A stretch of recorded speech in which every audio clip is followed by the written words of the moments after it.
Welcome to the Open Train of Thought podcast. I'm your moderator, Sam Blue Sr., and we appreciate you joining us for this real conversation with real perspectives and real conversations with real people.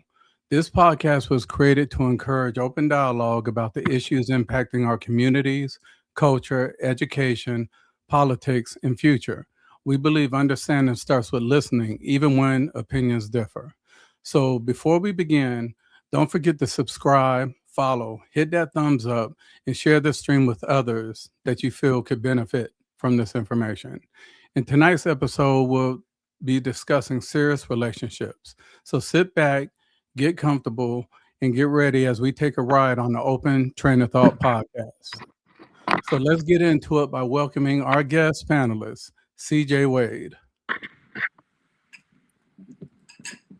How you doing, CJ? Hey, I'm fine yourself. I'm doing good. I'm doing good. Um, Before we get started, I wanted to see if you wanted to just take a minute to let the viewers know, just a little bit about yourself. Yes, I am a model, actress, mom of two. Um, I've been pretty much, and I also work at a law firm. I've pretty much been modeling and acting probably for about the past 5 years. I want to say 4 or 5 years in total. Um, so that's I want to say basically the synopsis of like who I am. I'm super shy, guys. So sorry.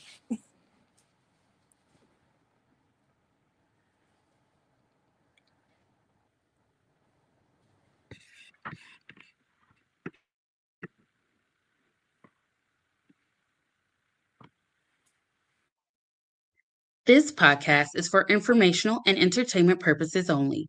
Views expressed are those of the host and guest and do not represent any organizations. Discussions on politics, policies, and current events are based on opinions and available information, which may change. This podcast does not provide professional advice, so listeners should research and verify information independently. Host and guests are not liable for any decisions or outcomes based on the content.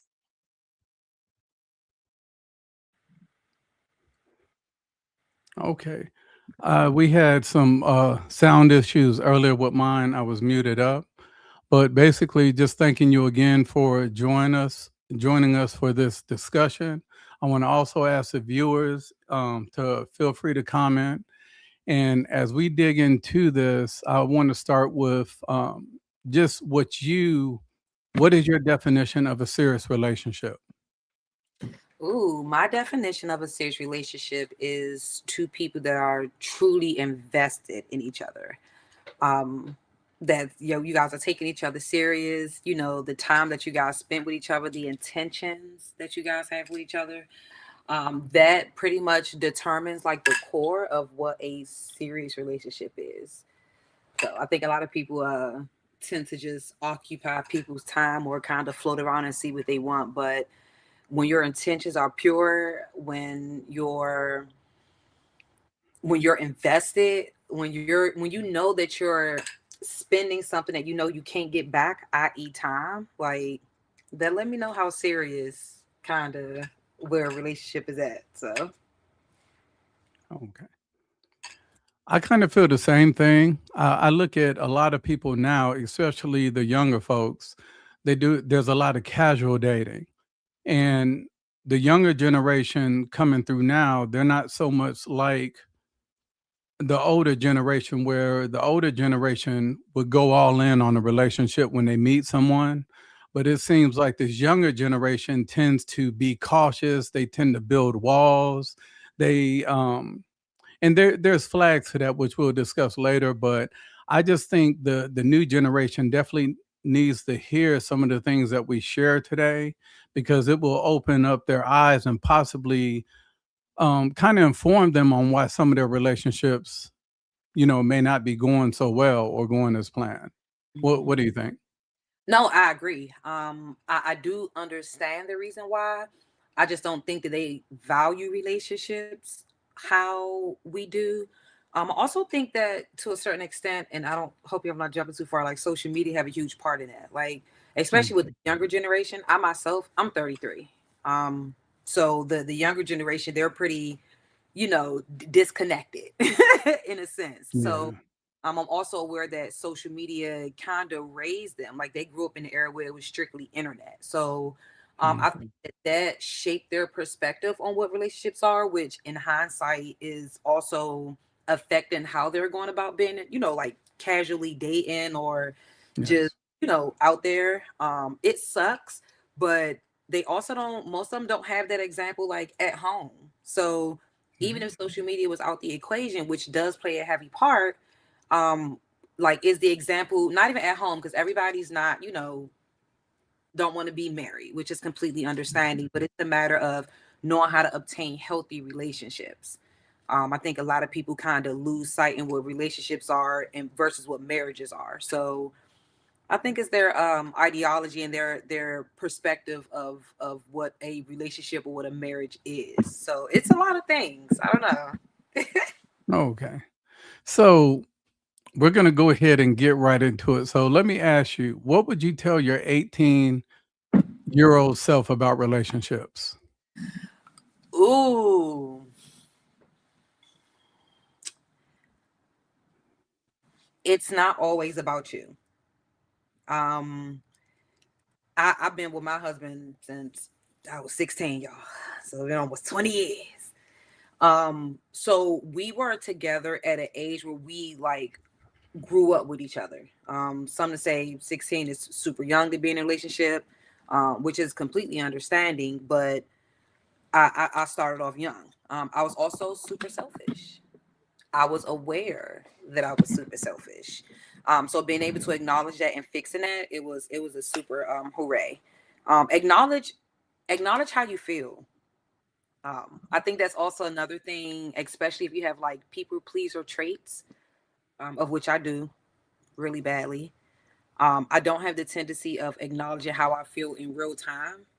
Mm. Under whatever circumstance, I'm always putting the other person feeling before mine. And I know that sounds weird given that I'm selfish or given that I was selfish, but I also had an issue with acknowledging how I feel. So I will always block how I feel in the situation just to get the situation over with and just attend like, hey, we need to be done. Let's fix, fix, fix. I was always in fixing mode. So I didn't want to acknowledge how I feel. And in result, I ended up becoming selfish because I didn't understand the true meaning of conflict resolution. Mhm. Um, be mindful of your tongue. Listen, I don't like to do the gender thing, right? I think that if you carry the characteristics or trait of something, that's just what you are, no matter what gender it is. But we as women, we have very sharp tongues. I'm not gonna lie. Um, and with me being a little bit more emotionally intelligent, not saying that my husband is not, but women, we're sometimes a little bit more emotionally intelligent than men. We know how to handle things somewhat on a better level depending on what it is. Um, I can assess a situation, whether right or wrong, because of how I handled it would have made me wrong straight across the board. And it was always because of my tongue. So just be mindful of your tongue. Those would Okay. be the three things. Hilda says that was her also. That was her too. And she definitely agrees with you. Um, if I was to say something to my 18-year-old self, um, I would tell them to be more respectful. Um, I was kind of respectful, but I was also quick to go somebody. And I didn't have empathy towards other people's feelings. It was always about me. And I think the younger generation, what you mentioned, like the social media and stuff, everybody is looking or expecting that social media story and not the true story. And one of the things that I tell people is like when I see like real big entertainers or real Hollywood marriages and they have like a 10, 15,000 square foot home or 20,000 square foot home. For me, I look at those as kind of like contract marriages. I consider Will Smith and Jada Pickett, I consider that a contract marriage. Agreed. Bill Clinton, Hillary Clinton, I consider that a contract marriage.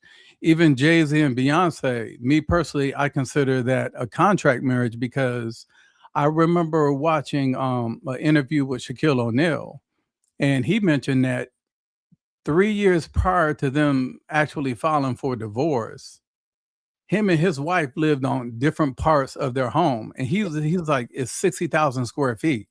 So he was like, it would be weeks that he didn't even see her. So I think a Wow. lot of that are kind of like telltale signs. That's why when I see famous folks like get together, and I understand everybody rooting them on, black love and everything, but I also feel I have enough experience to know that, there's always battles in relationships. Yeah. And I'm not talking about fist fighting with each other. I'm just talking about just a marriage or any serious relationship requires times where you have to decide for yourself, is this something I want to fight for? Is Mm. this something I just want to move out and give up on? And anybody could go through that. My wife may have gone through that hundreds of times, and I'm definitely blessed that she chose to, okay, rather than go to the greener grass, she stayed in some of this brown patch. So I really think those are some of the things I would tell my 18-year-old self. And I know you mentioned something about genders and stuff, and you don't really like to talk about it, but Yeah, gender role. Yeah. yeah, well, me personally, I kind of, I'm more like a traditional person, but I hear a lot of people talking about like being submissive, like women are supposed to submit to their husband and the husband is supposed to sacrifice, for their wife. So, what do you define as submission in a healthy relationship or marriage? That's super funny because a lot of people, when they think that, they think,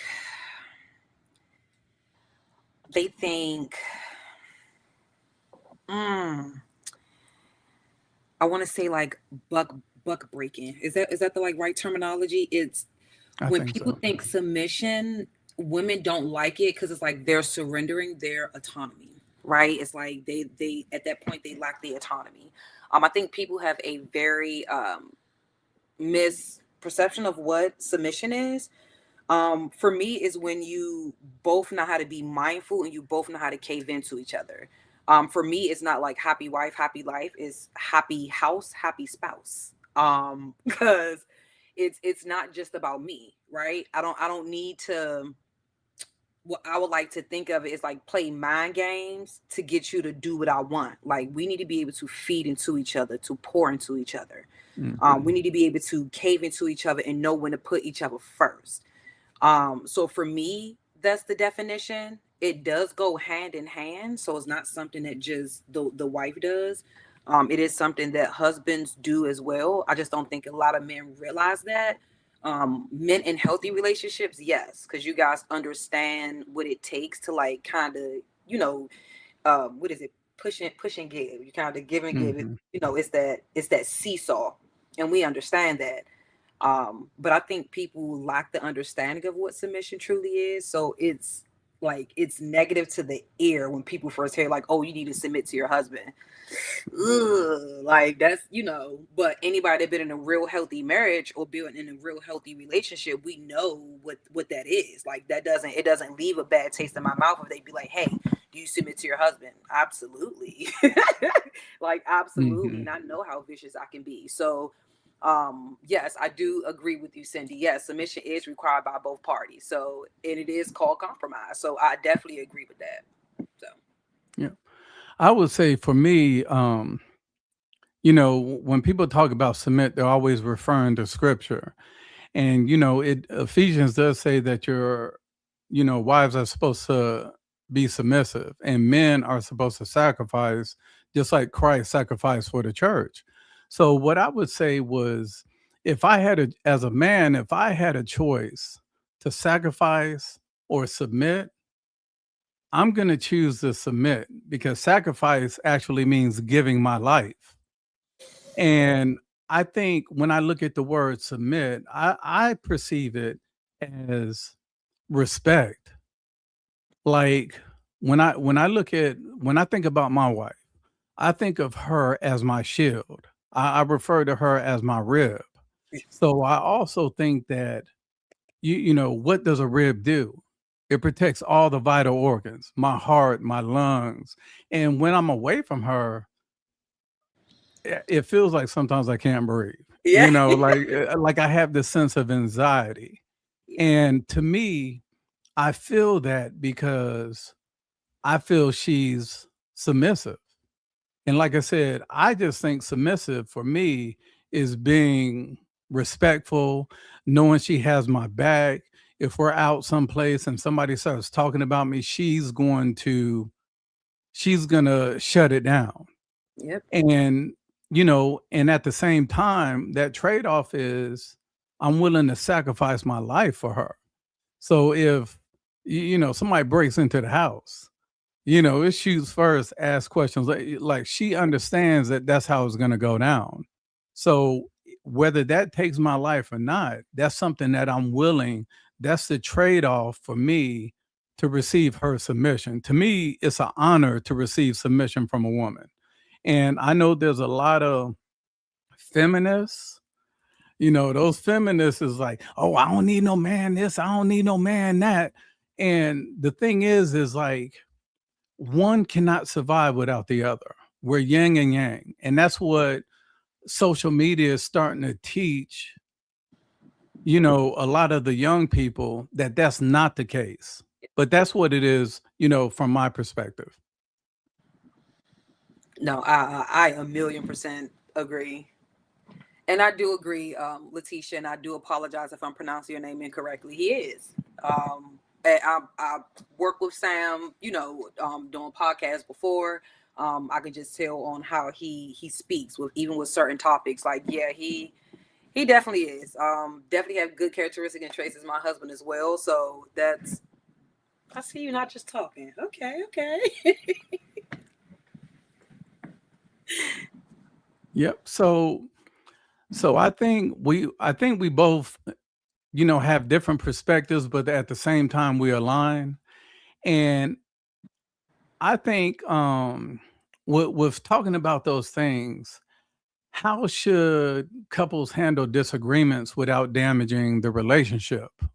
What are some things that you would suggest? I know this sounds super cliche, but believe it or not, it's a lot harder than we think. Please talk and communicate and never let a problem linger. Like for me, we did have a rule where we wouldn't go to bed mad. We had an issue, let's try to address it. And you could do that with a lot of things, but please communicate. And sometimes it have to take for you to see things outside yourself for you to actually find a solution. Like it's easy for somebody that you're cohabitating with, that you're living with. You guys seen each other in every single stage known to mankind. It's easy to bring up a situation where you feel like you're right, and as long as you get your point across that you're right, that you won. And sometimes it don't take that. Like it don't communicate, see each other. A lot of people don't know how to see their spouse. A lot of people don't know the difference, or they put having a marriage before having a relationship. And I know that sounds weird, but in order for you to have a healthy marriage, you have to have a healthy relationship. A lot of people misconstrue that because they want all the perks, the rules and regulations of what a marriage come, but you don't even like your partner. You don't even have a self-sustaining or a strong foundation or a relationship. So talk, y'all. Sometimes it may not necessarily be what you want to hear, but that provides you the clarity that you need to maybe go somewhere else if that's something that you guys need, or to work on a weak spot that you guys may have that you can strengthen together because you have your person. But talk, just talk. Don't. A lot of people have the habit of feeling things, seeing things, and then you acting out. And then once you actually come to the table and you talk to that person, it wasn't what you thought it was. But now you replay everything that you did because you thought it was something else. And now you don't set yourself up for failure because you don't went out and cheated, or you don't went out and, talk down to your partner. It's something, just communicate. And you got to respect each other's opinion. You got to respect each other's point of view. Like, you got to see each other and see how it's affecting your person. Like, to me, and I think I seen a comment earlier about compromise come in when you have to see things outside yourself. To me, I don't think the compromise come in where it's like, hey babe, I want to start a business. You go to work full time while I start this business. It don't come with that. It don't come with, hey, you working, I'll pay the bills and you stay home. It comes with that, yes, but one thing that we don't do as human beings, we lack the tendency of putting people or putting our spouse before us and how we feel sometimes when we want to be so right, but we know that us being so eager to be heard, you're not realizing how you dismissing your partner. So now you chipping away. You're so focused on winning the battle that you're losing the war, if that makes sense. Like, Yeah. so yeah, all that for you, just talk and respect each other's point of view. Like, hear each other out and don't be so selfish. Okay. So you definitely explained how important communication is. But if I ask you for one example of what would be a good sign of communication, what would you say? Just one thing. Hmm.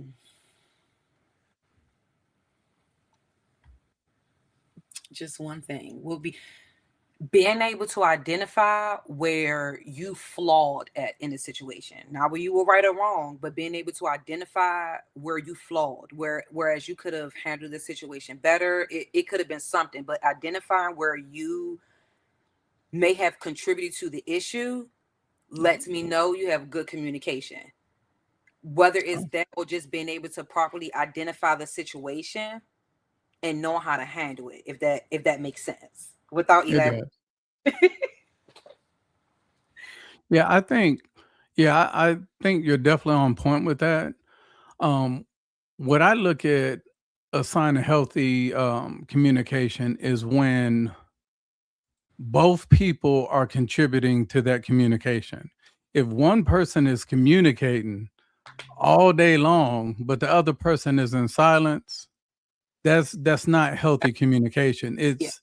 It's those things. And when we talk about healthy communication, I think also it runs into like, that strong relationship to where one person is compromised.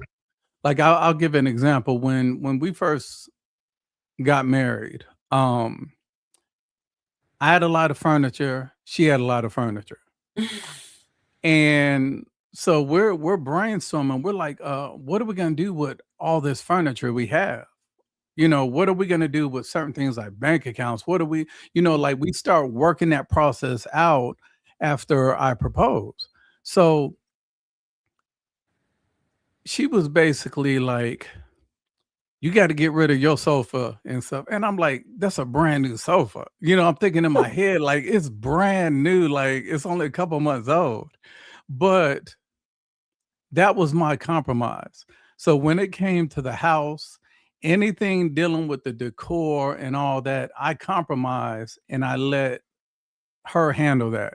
So if it took me taking a big loss on furniture that was just bought, my curio with a 500 different colognes in it. I was military. You have all your colognes, Mhm. Dracar, Yoke, Obsession.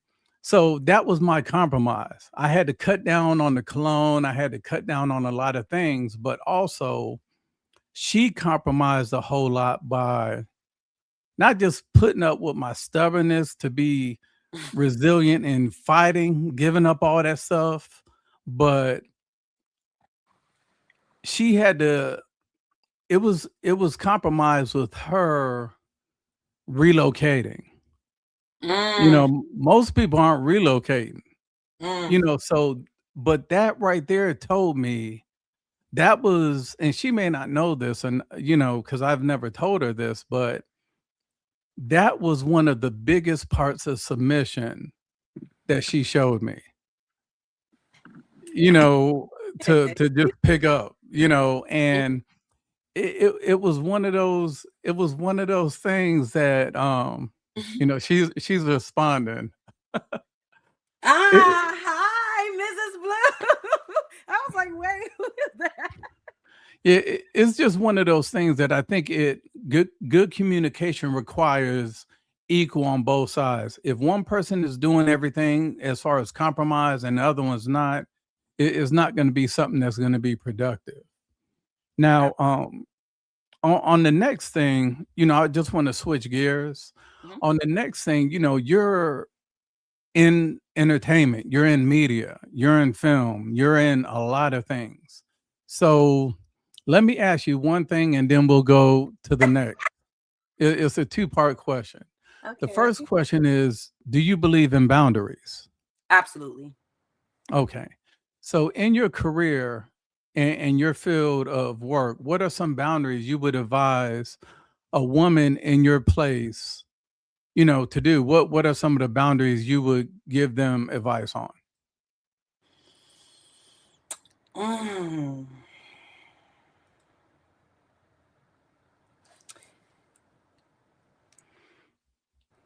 I want to say know what you're asking for and know how to handle it. Now, I work in a law firm. So my job, I have to be a little more stricter with my boundaries because Mhm. I mean it's a law firm. Like we're almost all mean in there. So I have to kind of do the opposite. I would say know what you want and stick with it. It's okay if you're trying to figure things out, but if you have a non-negotiable, which that's where your boundaries will come in at. Whatever your non-negotiable will be, that is where your boundaries start for those that may not even necessarily know where to start. Because a lot of things we may not like, but as you experience things, you know what your absolute non-negotiable, you know what you don't like, but you're able to tolerate. Be able to differentiate the two. And whatever your non-negotiable is, stick by it. Don't let nobody make you feel bad because there's a reason why it's your non-negotiable. It impacts you either spiritually, mentally, emotionally. It must have impacted you in a way where you no longer wanted to see yourself in that space. Don't compromise that for nobody Okay. at all. You can love them from a difference. If it causes you to break the boundaries that you have set for yourself. So Mhm. don't be scared to set those boundaries. To a certain extent, don't be scared to test those boundaries. Don't lose yourself in the process. And if it's something that you feel that you're absolutely sure it's your non-negotiable, stick by it by all means. Okay. All right. Well, one of the boundaries that we set up a lot of rules, in all this time. And one of the boundaries that we set up was do not do anything that you would be upset with the other for doing. So if my wife would be upset with me going to lunch with another female, she don't do it. And vice versa.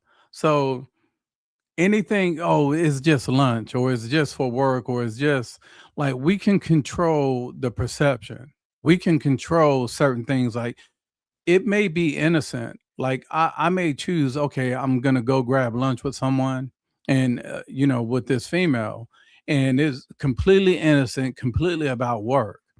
But then in this small world, somebody sees that. Girl, Darima, I saw Sam at Starbucks and he had the venti cafe mocha wood heavy cream, like, and my wife would just blow it off.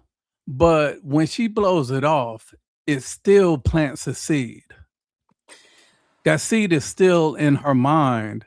And when you begin to get so many seeds, you start to get a garden, and it starts to grow the kind of vegetables that you don't want. They're spoiled, they're rotten, they're diseased. So that's our biggest boundary that we've set up, and I feel that has worked. One was with social media, that anybody in our past that we've ever dated or been romantic with or anything is no contact. Like we don't need to be friends on Facebook or Instagram, because social media it actually opens up an intimate part of people. You'll walk someplace and you'll tell somebody, "Oh yeah, my son. Oh, I know. Yeah, he just graduated from college, and like, because of social media, people know more about us than we do. They know kids' birthdays. They know all of these things. Like, when people look at mine, they know. I'm pretty sure they know I care about my wife. They know that she's my rib. They know that our standard poodle is a diva, and they know I love grass. I love cutting grass.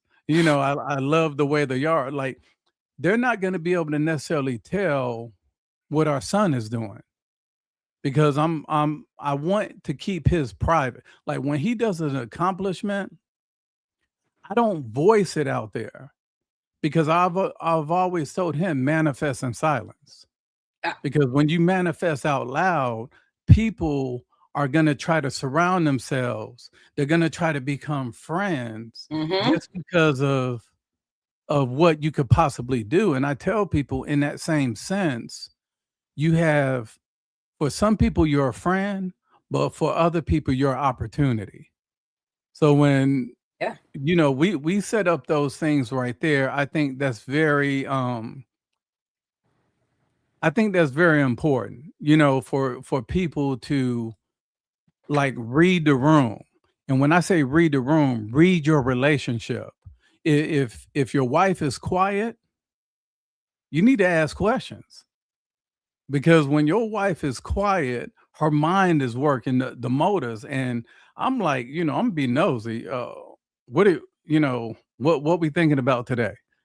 So it's one of those things, and none of us are perfect, but that, to me, that's the biggest thing about a strong relationship, is that whether it's the ups and downs, the ins and outs, like, at the end of the day, you're there for each other. Absolutely, I do agree. Even with the whole with boundaries. The first example that you use, like, I think for me, and I know I hate because people saturate it so much. Communication.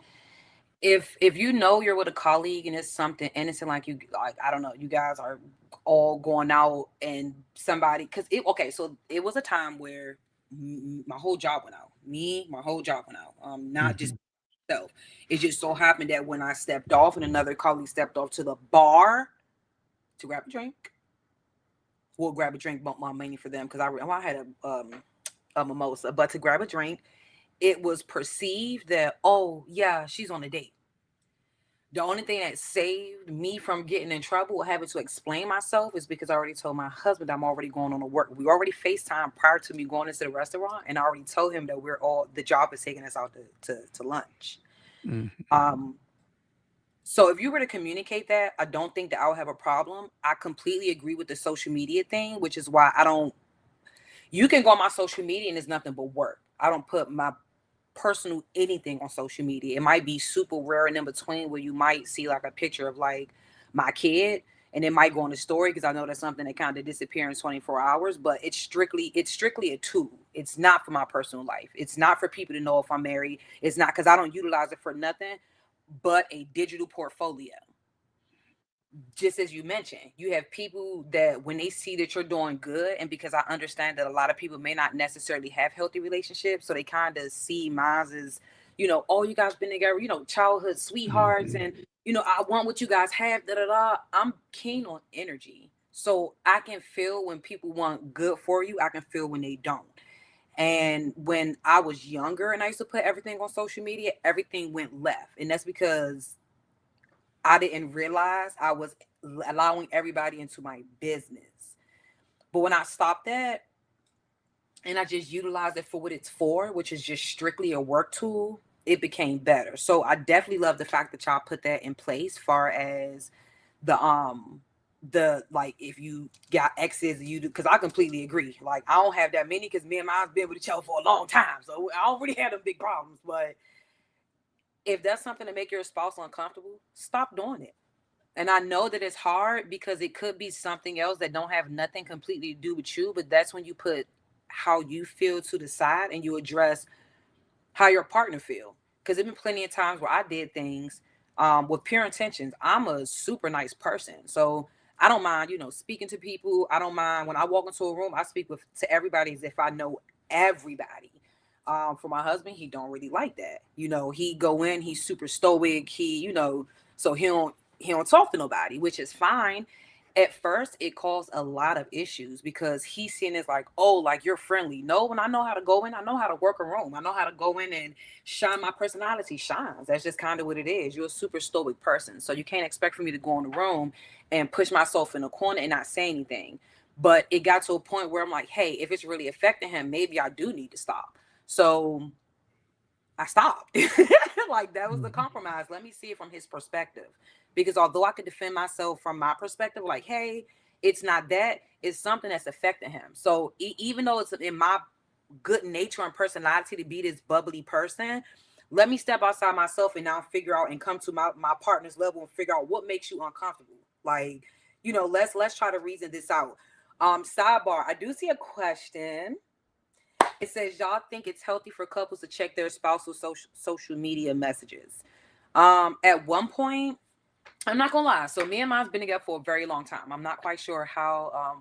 We've been together for almost 20 years. 17 to be exact.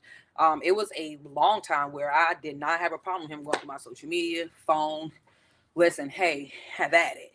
Um, but it became an issue once. Well, if you go on my social media, you can tell ever since I entered like my career of modeling, it kind of became an issue because now we have to recognize the line of profession that you're in, the amount of attention that you're about to get, right? So now we just come with extra stuff.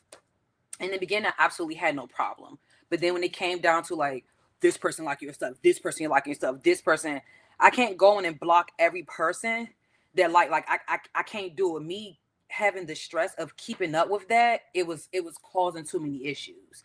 So if you Mhm. be like, hey, let me go ahead and see, it don't make me no never mind.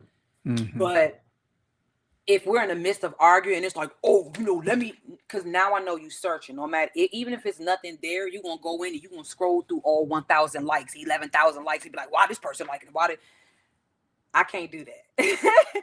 It's too Mhm. stressful for me to even keep up with. But I don't think, like, if your partner, I guess, is giving you a reason to, by all means, but don't do it if you're looking for something, right? Like, if you know you're needing that ammo to kind of feed whatever you feel it in the inside, don't do it. Like, recognize how you feel and go about it in a healthy way. The situation is gonna always shed light, no matter whether you force it out or not. Nobody can live a double life but so long. um I understand. Then should couples share their social media pages or have one page as a couple? Well, yeah, like sharing well, you mean share, what you mean share social media pages? If you guys are social media influencers, then I Mhm. can see where they're sharing the one page come in at, because anybody do social, you go through the comments, you can see how heavy the women are, the men are, like, people gonna be super opinionated. So to have one page, absolutely. What I would say is, don't allow social media to play a huge part in your relationship. Now, if it's something that one person weigh heavy on, then you might want to kind of reevaluate things, because I know that some people kind of find the validity behind social media, like having those random people like your posts and comment and tell you're beautiful. Like, some people look for that validity. That's something in terms Mhm. that they may have to deal with, especially if they want to allow you to do so. But don't allow that to be like the main factor, like the make or break. Um, I'm sorry, I feel like I'm rambling. No, go ahead, cook. Like have one page as a couple. I don't think having one page as a couple, if you guys are gonna have separate pages, if I don't think it should be nothing. I won't say monitor your partner's page, but if you be like, hey, can I see your phone? And they still happen to go through it, I don't think that they should put up a fight behind it. I wouldn't say one page, but I would need more context. So don't. That's another thing. I'm a person that I need more context in order for me to give a full synopsis of what my opinion really is. Because depending on the context, yes, it varies. Like it varies tremendously. But just on the healthy tip, no. Like what do you guys need? Like one page for, unless it's something you guys are doing together. But should you guys have access to it? Absolutely. Like if that's something that's will help you with the trust that you're trying to either regain or build or anything of that nature, absolutely. Well, could I just based off of what you said earlier, I definitely agree. But when it comes to social media, we've set our guidelines, our boundaries. If you've been in any type of romantic relationship, anything, period, it ain't no connection. I don't care if you work with them and vice versa, because at the end of the day, Work with 'em. at the end of the day, well, and I'm talking about more one on one, not Okay, like a office outing or something like that. I'm yeah, talking about one on one because men know what other men think, just like women know what other women think. Like my wife trusts me, but she may not trust other women because agreed. she's a woman, and vice versa. So if we're hanging out and I see this guy coming up all friendly, all friendly to Dorema, I'm gonna actually, my antennas is up, my spider sense is up just to keep an eye. Not like that I'm expecting anything, but I'm trying to find out who this dude is. Like, why is he cracking jokes and he ain't really that funny? You know, and and it's the same thing for my wife. If I say something real corny, like I'm petty, but I don't paint nails, and my wife is sitting there and there's a lady there and she just starts laughing like about like I'm Kevin Hart or something. My wife is gonna look at her with like it wasn't that funny, like really? Like, so I think when it comes to the social media, Mhm. when it gets to a point to where you have to you feel you have to monitor social media, I think that's a red flag that there's something else in that relationship that you guys need to communicate on. See, and that plays a part, right? So that was the reason why for me, I didn't have a problem being so open. But then I had to also realize that that's not necessarily the case. A lot of our sometimes our spouse hold on to things. Sometimes it's a lot of things Mhm. that they may not necessarily get over. So while, and that's another thing, I always kept looking at myself like I'm the problem. Like, damn, what am I doing? What am I doing? And I knew that I wasn't doing everything I was supposed to. Absolutely knew that. So I always made it whereas let me see if I can eliminate myself from the equation to see if I'm really the issue. And most Mhm. of the time I was, especially during my learning stage. Absolutely. But when it came down to that, when I'm like, hey, like I will give you the social media, that's not a problem.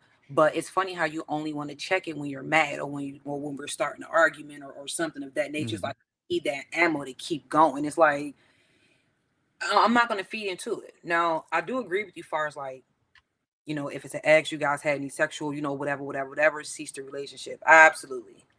Um, even when you feel like the dynamic of your relationship may change, not you as like you and your wife, but like you and maybe like I wouldn't even say an ex, somebody in a relationship, maybe you had like some sexual relationship with her, but she was a good friend.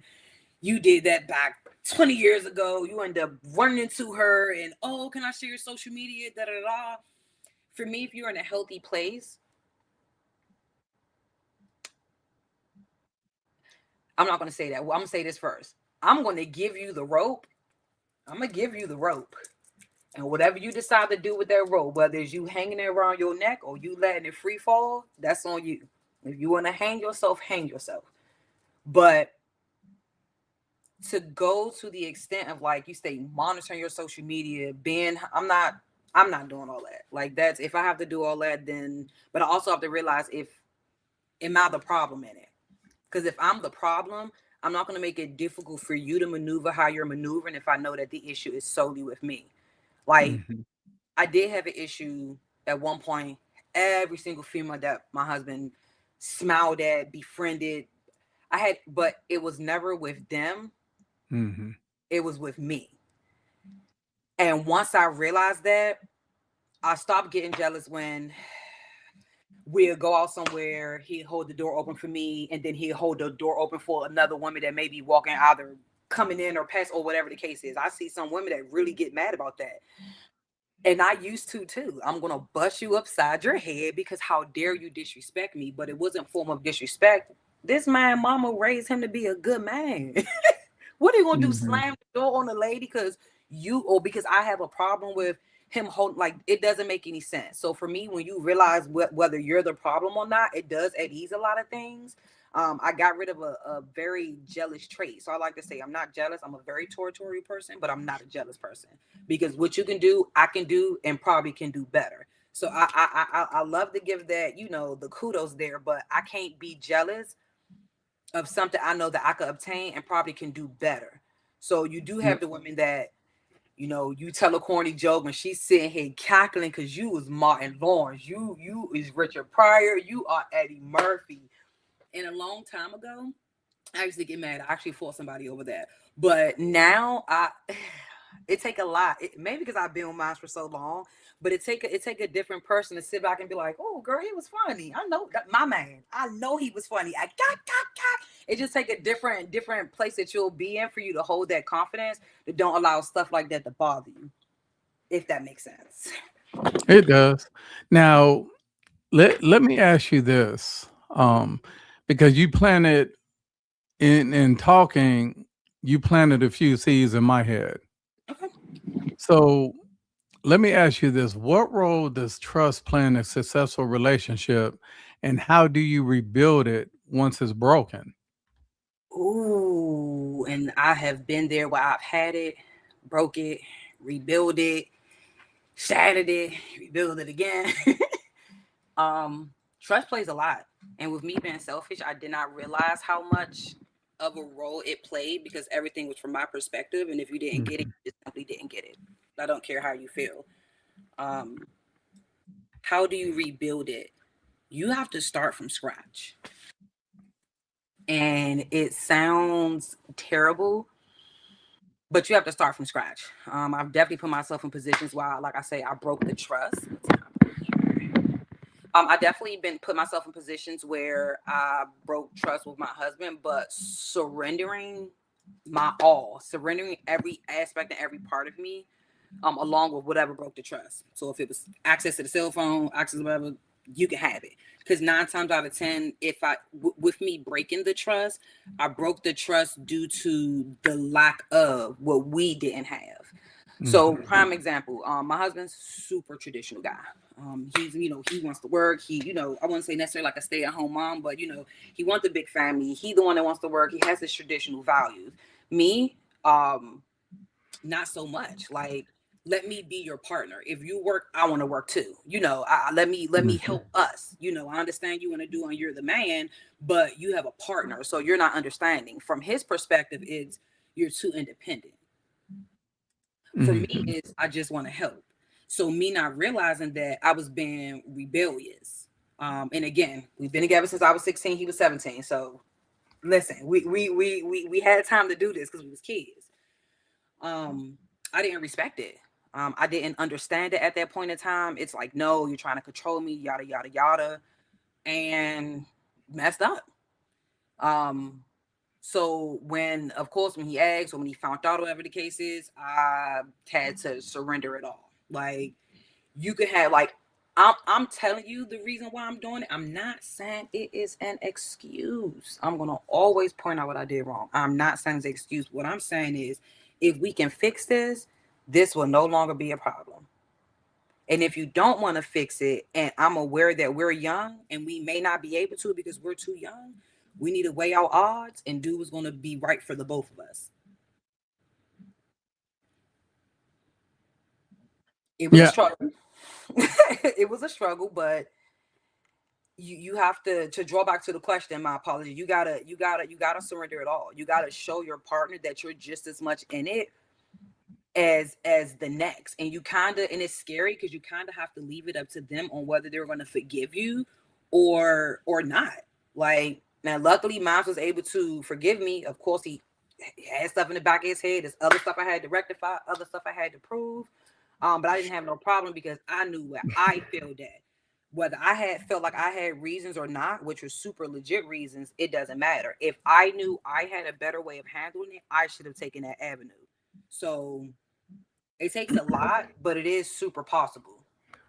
Now, could I just step in real quick? Yeah. You mentioned the age 16.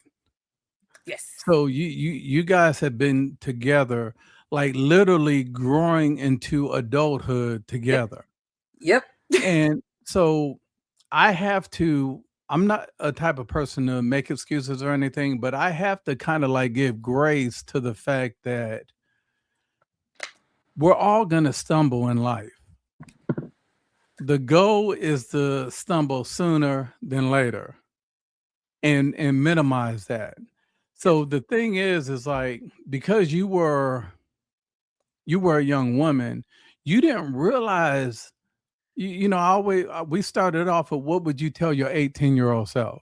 We could easily have changed that 18 to 16-year-old self. Yeah. And I can guarantee what you said would probably apply even though it was 2 years sooner. Yep.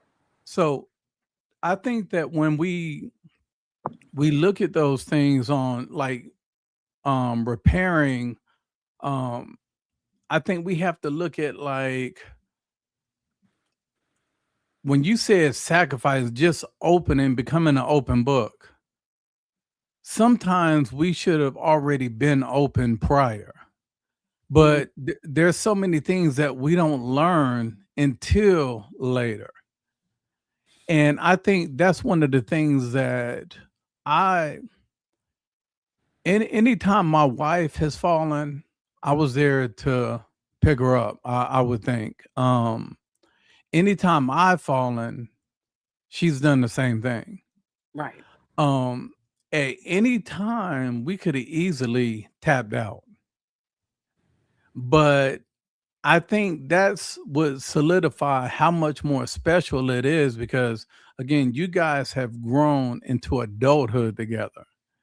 Yeah. You have made mistakes and it's a blessing to see that because just like I'm pretty sure you can see how he's grown, he could definitely see how you have grown. And when you mentioned also that he's traditional, I think one of the issues in today's society now is that a lot of women want traditional men, but they don't want to be a traditional woman. And I'm not necessarily saying stay at home and have kids, but to be honest, to me, that's even harder. To deal with some young kids running around acting up and then to make sure everything is good. And then when he gets home to have to console him on whatever happened that day. To me, that's a harder job, and I know that when we look at just the roles of being traditional, like if you ask my wife, she loves it. Like she loves it being so long that she put gas in the car that she may not know what side the gas tank is on, but it's one of those things that I would rather myself, especially in today's time, I would rather myself be put in danger of going to that gas station and getting robbed or mugged or shot than her. So that's one of the reasons why I put gas in all the cars. Same. So it's been times where she would get in late and it would be like 9:45. And she's like, the silver car need gas or the black car need gas. I run up the sheets and go ahead and knock it out so that when she gets in, she crank. That's just I just really think that we need to start getting back some of that chivalry, some of that, some of those things that we do because it was one time, and we'll go to the next question after this, but it was one time when you mentioned opening the doors. Well, there was a female couple that was walking into the store, and I opened the door for the first one. She was like really feminine, Mhm. and the other one was more masculine. I mean, you would have to check to see if they had to go to like it's really masculine. So I stepped in front of is like, excuse me. I said, sir, like No. if you want to be masculine, be masculine. If you want to be feminine, be feminine. So when we walked out of the store, I didn't even open the door. Where's chivalry at? And like she's acting like she's holding a Johnson. Like, and I'm sitting here like, so I just ignored it and kept it moving. But I think we're getting to a point to where it's really starting to get with social media, with all these dynamics. I really think it's starting to um get younger and younger because mothers are getting younger, especially in the black community. So now boys aren't being taught chivalry. They're being taught a woman needs to take care of me.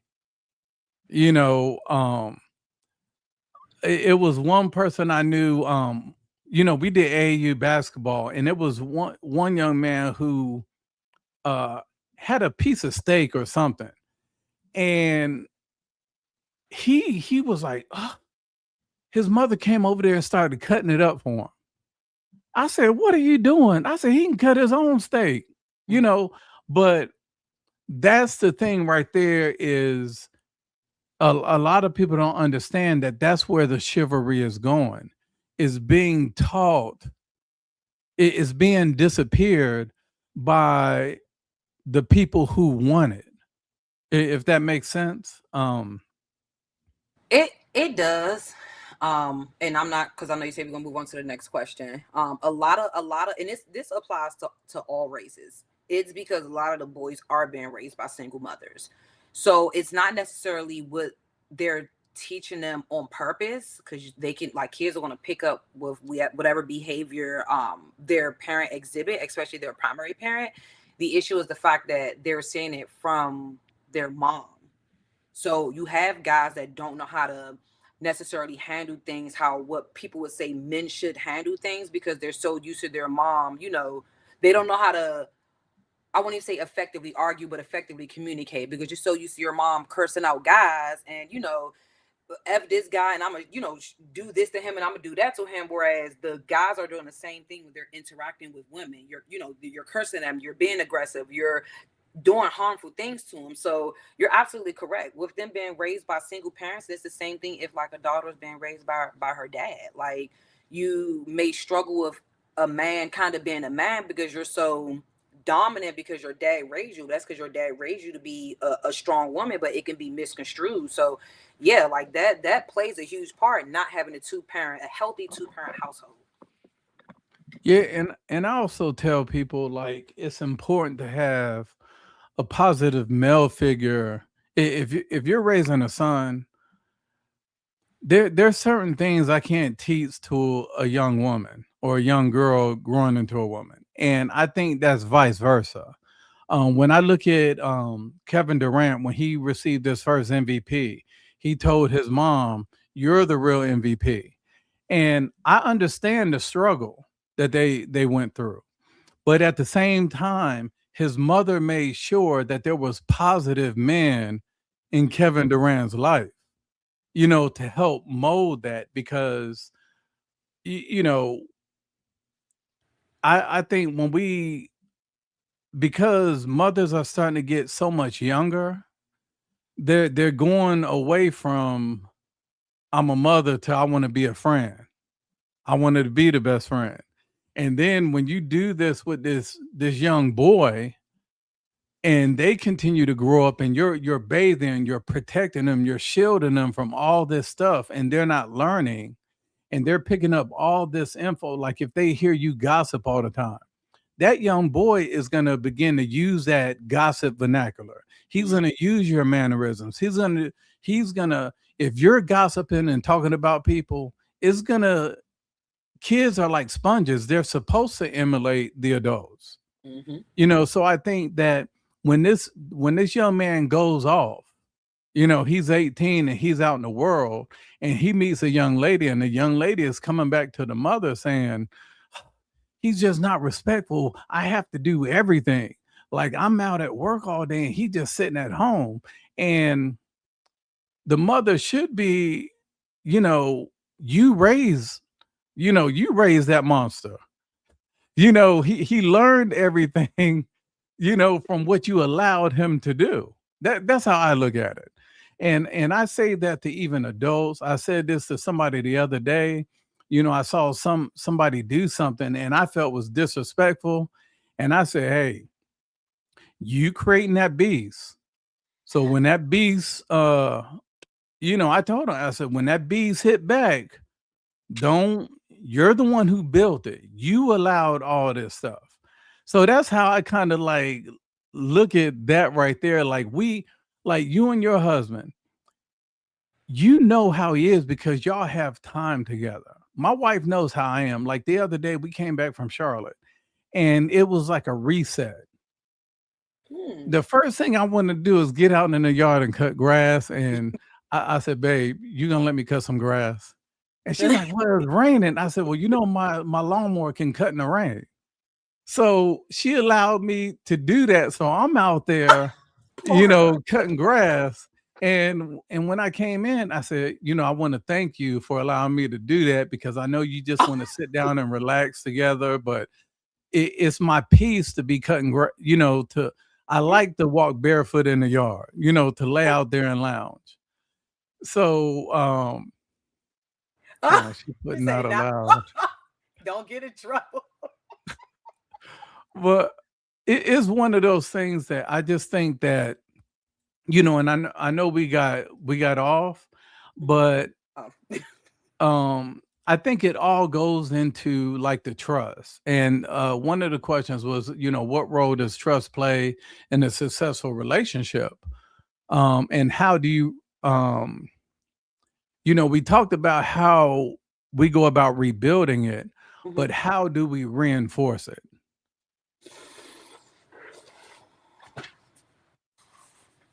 How do you reinforce trust?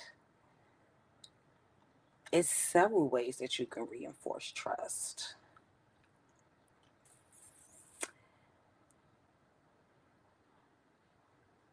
And I would have to agree, Cindy. Sorry, not to be off topic, but yes, that's because you have to be aware as a mom or as a single parent that you can't do it all, and you could do the best you can, but you got to have a village. That's the only way how. Reinforcing trust is don't cast doubt. I think it's super easy to cast doubt when you're only thinking from one perspective. Reassure each other. That's also another way to like strengthen the trust.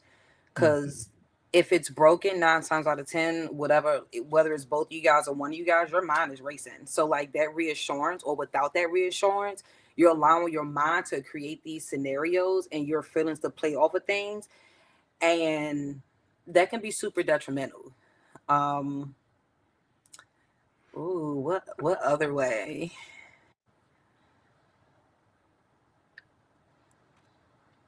I think when I mentioned earlier, when I say I surrendered myself, like I opened myself up completely. And that's another thing that we don't like to do. I also had to take into account that me opening up could be setting myself up for failure. I also could be giving this person all the weapon and ammo that they need to like tear me to pieces. But I had to trust that he didn't do that, right? I had to trust that if I was to bring bring an issue to his attention, that would be able to attempt to collectively resolve it. Now, in our early ages as a kid, absolutely not. We didn't know what we didn't know what that meant. What? We were super young. But it was a lot of things that we did and we implemented and put in place before we had our first kid and before we got married.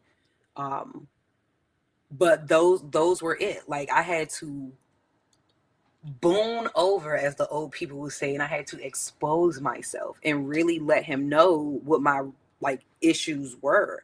Whether they were with me or they were with him or just with the situation in general. I know it always start with me, but I had to I had to surrender myself and I really had to we had to figure it out.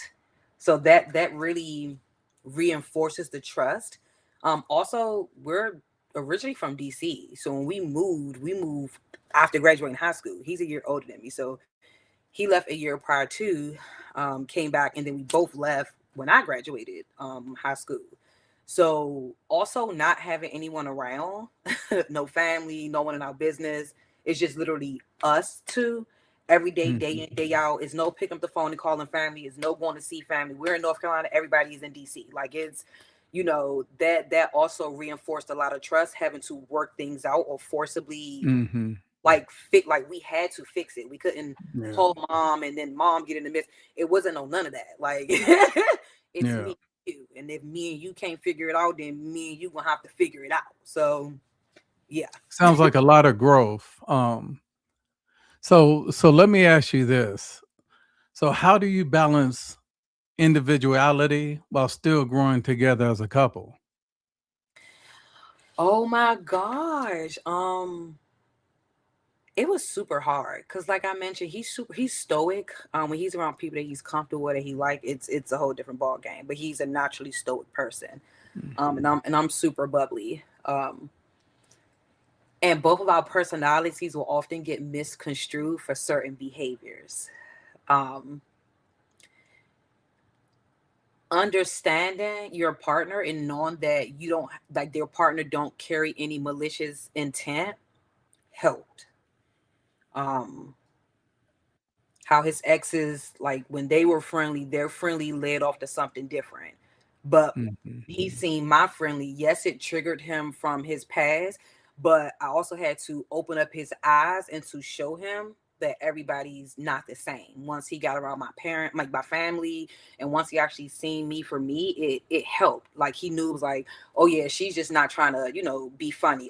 For instance, how people do like when we were younger, it's like, oh, this my brother, this my sister, and you knew what y'all was doing behind closed doors. Like, that's my best friend, but you knew what y'all was doing behind closed doors, but you used that as a facade.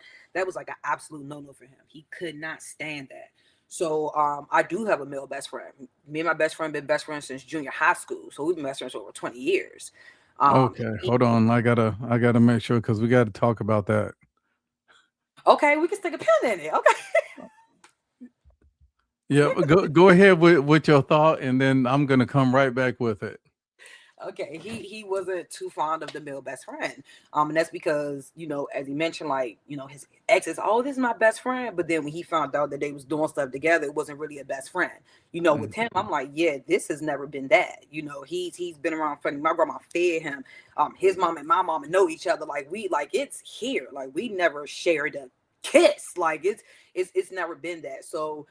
It did take a while. It was a lot of pulling and tugging, but after a while, once he seen me for me and he was able to accept me for who I was, knowing that I wasn't moving with malicious intent, because a lot of people mask that behavior and they used it against them, then it became a lot better. It was super difficult in the beginning because I had to contort myself a lot just to see like, hey, is it me? But after a while, I'm like, yeah, it's not me, it's you. So let me help you. Let me hold your hand. Because like it's tough for me to change who I am to try to fit or fix your past when that's not who I am by far. Like you can't squeeze, push me in that box. So I'm ready for the best friend question. All right. So I hear a lot of people that will use the word platonic. Yes. So do you believe, well, first, what do you define as, what do you consider platonic? And I'll tell you what I perceive as platonic. A nice it should be no likeness. A platonic relationship is somebody that you should see that other person as a sibling. Like it should be no type of nothing there. You guys should be on like a sibling level. It's a nice healthy relationship. Your male best friend that or your female friend or whatever, like they're there as if they're a brother or a sister or like a mentor, some type of guidance. They gotta serve some type of purpose. And no sexual nothing. Like that's an absolute no. It can't be platonic if it ever had anything to do with sex, feelings, or anything. You can't start off with feelings then end off as friends. Like no, that doesn't work like that. Like it needs to be platonic from beginning to end. Me and my best friend, again, we've been best friends since junior high school. And we became friends because he's a super magnanimous person. He wears his heart on his sleeve. So he loved hard. I'm a defender. Like I protect what's mine. If I see that something's being taken advantage of, I'm stepping in by all means. So that's how we kind of, built our relationship, because I seen him get taken advantage so much that I'm defending him by any means. And I always get on him and fight him, because it's like, you don't let people take advantage of you. So it's just having a healthy relationship. Like I said, we never kissed, never been together, never anything you can think of. Ain't never been on none of that. Okay, so you just gave what you feel your version of platonic is. To me, I don't believe in platonic. You're either a friend or you're not. And I'm going to tell you from a men's perspective. Okay. And your husband will probably agree, and that's the reason why he was looking side-eye at your best friend. Mm-hmm.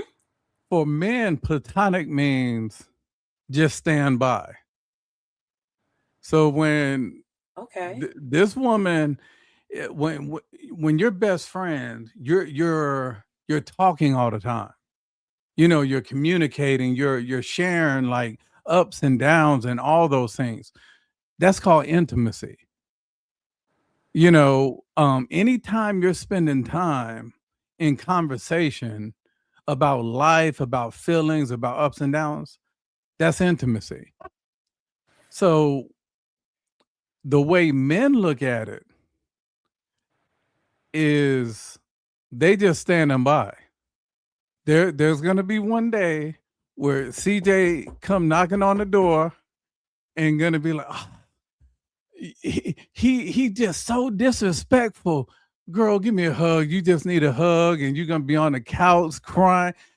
Men look at that as standing by. Now, some men are patient than others. Mm-hmm. And you even have some men that will act feminine as a role to gain that trust. Like there's skits all on TikTok and other places where these two guys, they just manage. I know exactly who you talk. Okay, never mind. because that's how they get in. Just like when I would have soldiers come in to the unit, and I was assigned their squad leader. Hey, Big Sarge, we're going to the jewelry store. I said, oh, what you gonna buy over lunch? Oh, I just need to get a quick wedding band. I said, a wedding band? He's like, yeah, because that's what they like to see at the NCO club. All the women, they look for men with a ring on. So these soldiers go to buy a ring so they can pretend that they married, because some women was there just at the club to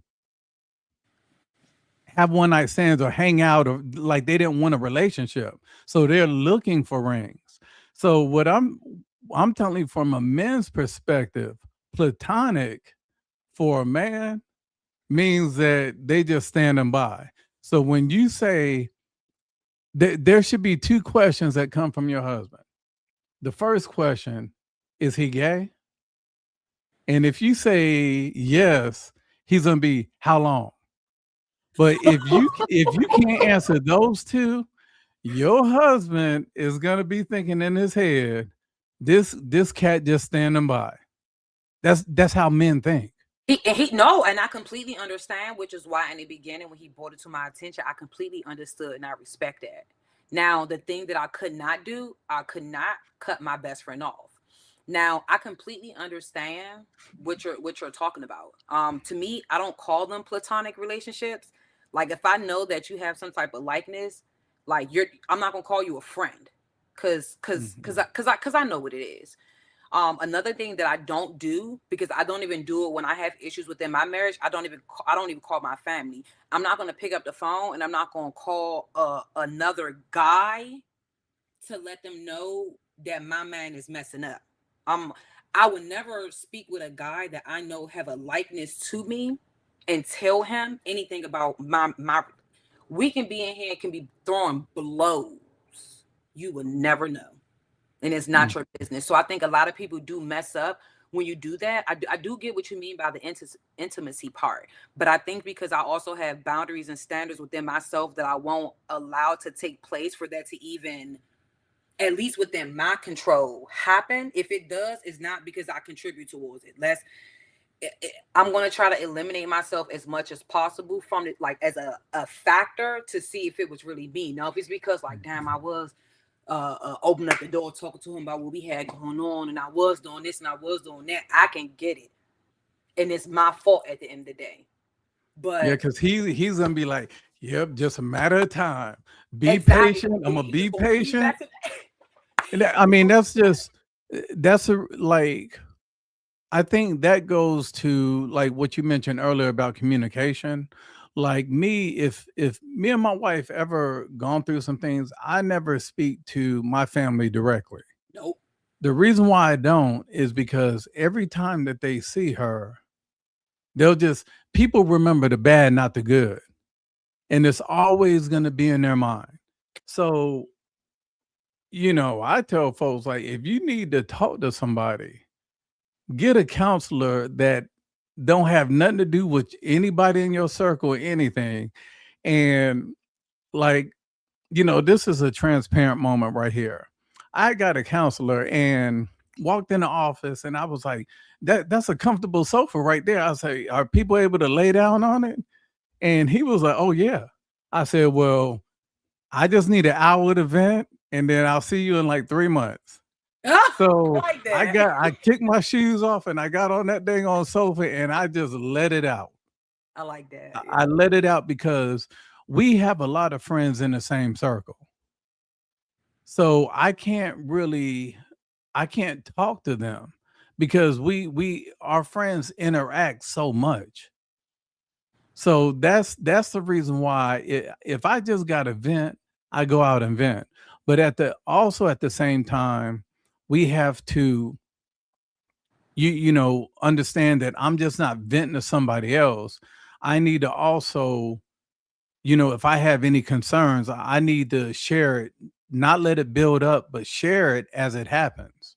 I don't want issues to snowball because I sat on it for like 3, 4, or 5 months and now is blown out of proportion. Mm-hmm. But so if you believe in one important quality that's needed to have a strong relationship or a marriage, what would that single important quality be? Oh, it's no one quality. Ooh. The most important one for you.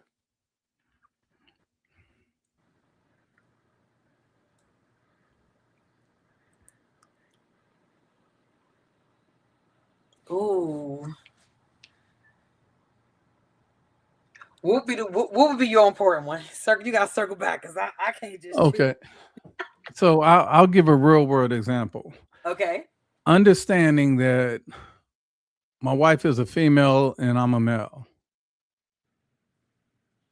Men choose to want to solve problems, choose to want to protect. So when my wife will call me after something, the one thing I'm thinking about is, okay, my mind's turning. How do I fix it? How do I make her happy by fixing whatever she's talking to me about? Well, I give my input, my 2 cents, I give my whole thesis and everything. And she's like, I just needed to vent. I ain't need all that. Like, you telling me I need to work harder on myself, and I don't need that. I just need you to listen. So one day I basically just said, look, I said, you know how I am. When you start a conversation with me, I need you to let me know I'm just venting, Yeah, I'm the same or way. this is something that we need to work on together. So now when she just says, soon as I'll say hello, okay, babe, I'm just venting. And then, so now my ears are open just to receive anything that she needs to give me. Yep. So to me, that part of communication is the number one priority of actually, I think women need to let the men know I'm venting, or this is a problem I need your help solving. That's funny because I even like I made that clear. I don't think that's like a gender thing because I'm the same way. I'm just like, hey, this is for me. I don't vent, and I think this is another reason why because I don't necessarily vent. Um, I don't speak on things unless I'm looking for a change. If I'm just getting it out, I keep it to myself. Mhm. So I think for him, anytime when I was coming to him, because that was in the beginning when I didn't recognize what venting was, I was bawling a lot of things. Then like after a while, the cap blew off, right? So it's like I realized the importance of just simply getting it out without and like not having to like fully feel it and like change my emotion and change my thought process. So just like let me vent, let me kind of get it out. And he always went into like solution mode, because he wasn't used to me venting. So Mhm. I will have to. I'm sorry, I said disagree. I would have to agree with you because at the beginning, I didn't make it clear at all. I think my one would be. I know you said one, but grace and attentiveness.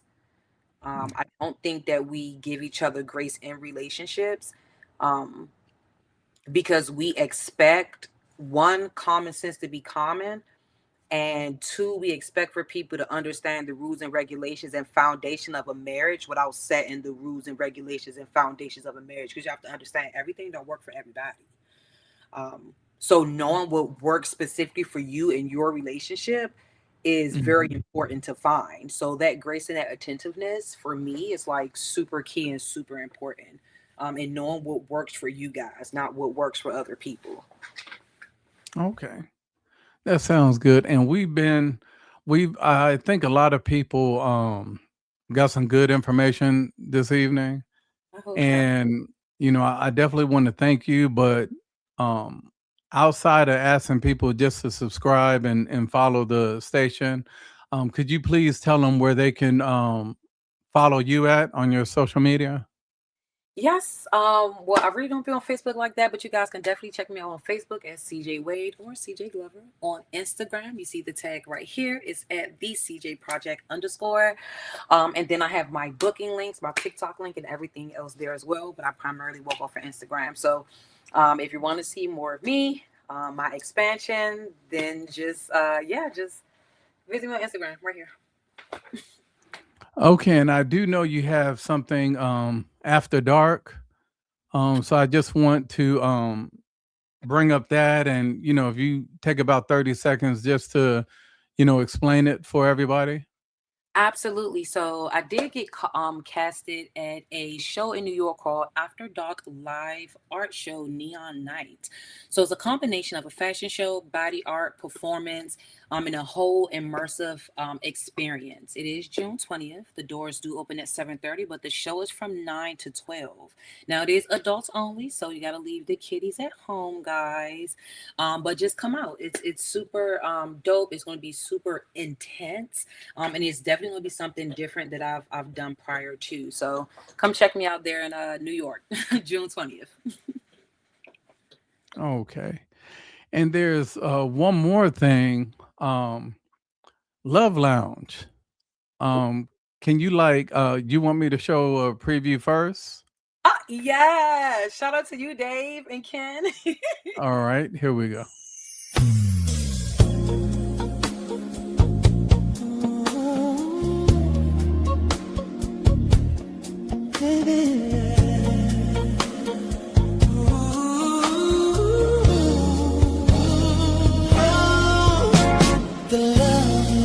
don't know the truth when you try to hide the bad things that you do. One day soon the music will tell on you.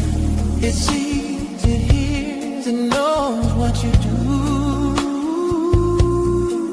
The love lines will tell on you.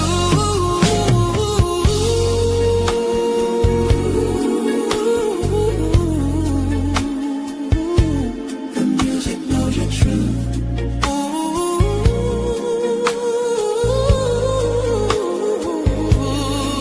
It sees, it hears, and your face shows. The love line sees your soul.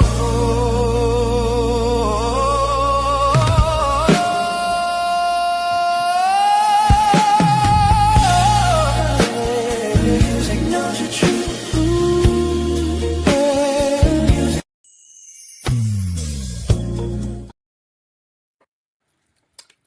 Okay. So, could you tell us a little bit about it?